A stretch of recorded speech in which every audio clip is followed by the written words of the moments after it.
Се извинувам. Може би. Почитуван председател на комисија, почитуван министер, почитувани колеги.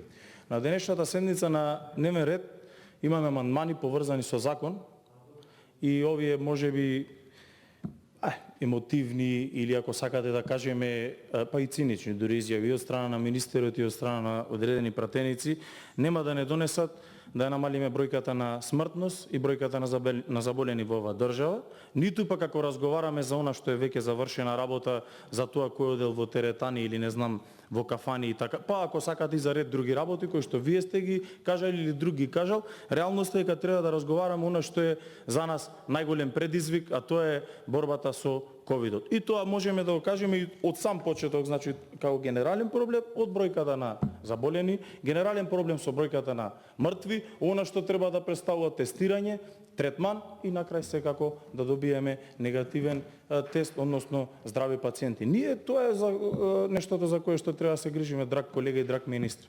А не да разговараме кој кога остави или што остави. А околу емотивноста и начинот на кој што така ве спомна и затоа го користам тоа колку сте емотивен, а и добро е да сте емотивен, покажувате дека сте човек во суштина. За денешниот амандман и останатите амандмани кои што ги имаме на дневен ред, можам да кажам само неколку работи. Генерално тука ќе се кршат копијата и тука имаме одредени забелешки кои што треба да ги спроведиме и да ги промениме се со цел да имаме подобра статистика поврзана со ковид заболувањето. За волја на вистината, овај закон го добивме еден ден пред да биде ставен на и тоа откако заврши пленарната седница, со најава дека на утрешниот ден, односно утрешната седница, точно пред една недела, ќе го имаме на дневен ред. И не е точно дека имавме комуникација или дека сме комуницирале, да ние побаравме се видиме министер, за да овие точно да кажам забелешки што ги имаме и денеска што ги кажеме да ги отстраниме и на крај да добиеме еден амандман или еден предлог закон за измена на конкретно закона за здравствена заштита кој што ќе доликува и ќе парира во борбата со ковидот. Не се сретнавме, значи како што кажавме, тука имавме забелешка конкретно за првиот амандман. За првиот се извинувам член каде што беше ограничено лечењето само во државните институции, па ево сега гледам со амандман интервенираме и ќе имаме и државни и приватни јавни, односно и приватни здравствени институции каде што пациентите ќе може да се лекуваат секако оние кои што имаат добијано лиценца за таа работа. И тоа е, можам да кажам, најмалиот проблем. Најголемиот проблем беше што некако утредента откако беше ставен експресно овај закон за здравствена заштита, односно промените на законот, беше собранието под опсада, да кажам, на новинарите кои што бараја, случајно се погодив во моментот да слушам, бараја одговори дали ќе гласате за предлозите за носењето на маска, за во отворено, во затворено, слави, роден ден и така натаму. Одам на кај асистентот, гледам, измените воопшто не се однесуваа на таа работа и поминува една недела, повторно го ставаме на, односно тие точно прецизно беа ова што е прв член спорен и она што останатото кое што беше спорно, односно не спорно, него составен дел од овие измени беше зголемувањето на опсегот на делување на инспекциските служби и надзори, што е сосема во ред. И во суштина, затоа ќе кажам, ќе повторам уште еднаш, освен овој амандман, останатите амандмани горе-долу се од техничка природа и нешто за кое што можеме да делуваме за да го подобриме тој дел од законот. Сега по однос на овој амандман, околу носењето на лична заштита на лицето, набројани кои спаѓаат тука во личната заштита, имаме една колизија според мене во секаква смисла на зборот, затоа што викаме дека кога ќе затвориме вратата, излегуваме и треба да носиме маска, ама кога ќе влеземе во затворен простор и кај што се уште важат мерки да седиме четворица маса, тогаш треба да ја тргнеме маската. Не знам што е поопасно, да се движам сам министер по не е битно дали по чаршија или спортувам или било како, да се движам сам или да седам со четворица и да не носам маска, а сам да носам маска. И тука имаме реален проблем околу тој дел и всушност реакцијата на граѓаните е токму во овај дел. И сметам дека треба да најдеме начин на кој што ќе можеме да најдеме некаква си средина во кој што реално би се подобриле условите, а граѓаните би останале заштитени.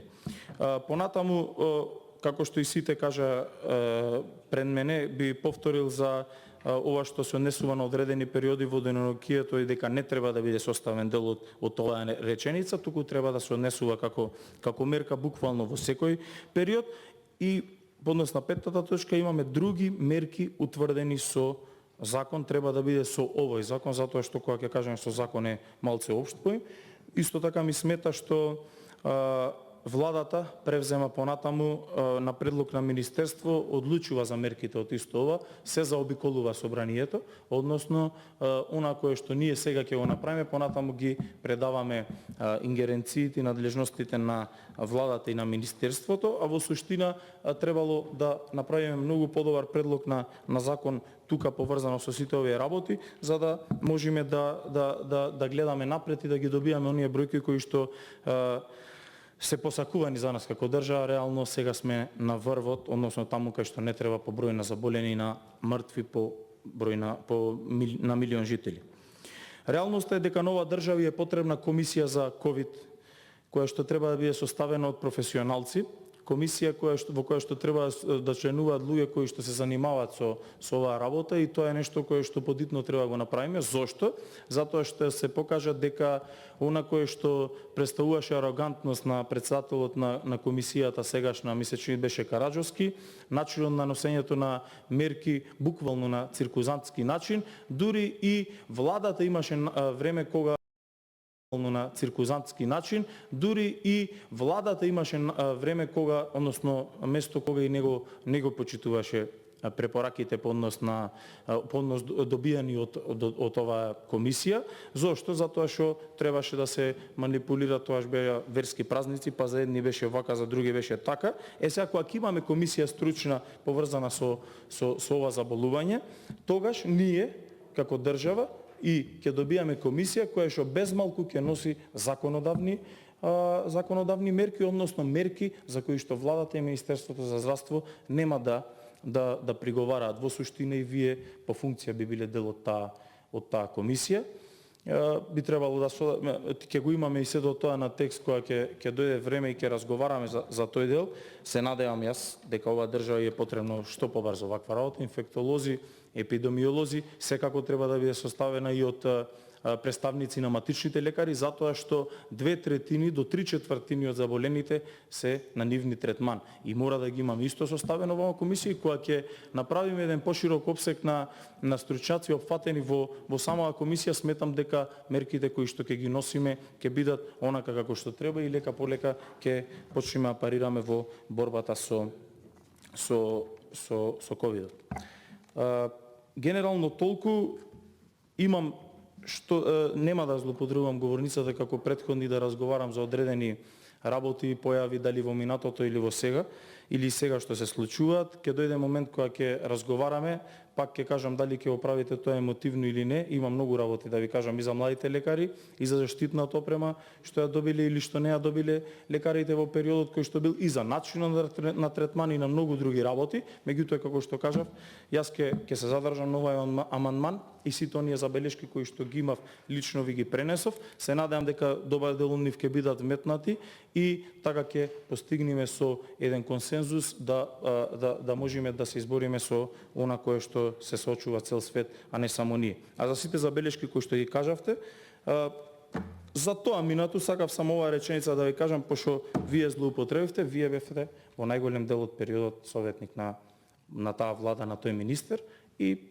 не треба да се навраќаме на некои работи за кои што знаете дека сте учествували лично во многу процеси, него треба да гледаме за амандманите, без разлика како и на кој начин сметате дека сте испровоцирани или не сте од одредени работи. Затоа што колку се направило понарано во здравството или утре колку ќе се направи, има друга мерлива единица, која што народот ќе каже, пациентите ќе кажат и ред други работи вклучени во целиот процес. Сите тие се кои што ќе ги мерат тие вложувања, тие реконструкции, вработувања, дали биле на млади лекари сме ги задржали или не сме ги задржали, тоа е параметар кој што тековно во животот ќе го мерат дали после нас политичари, дали одма во блиска иднина, дури и самите ние. Ви благодарам.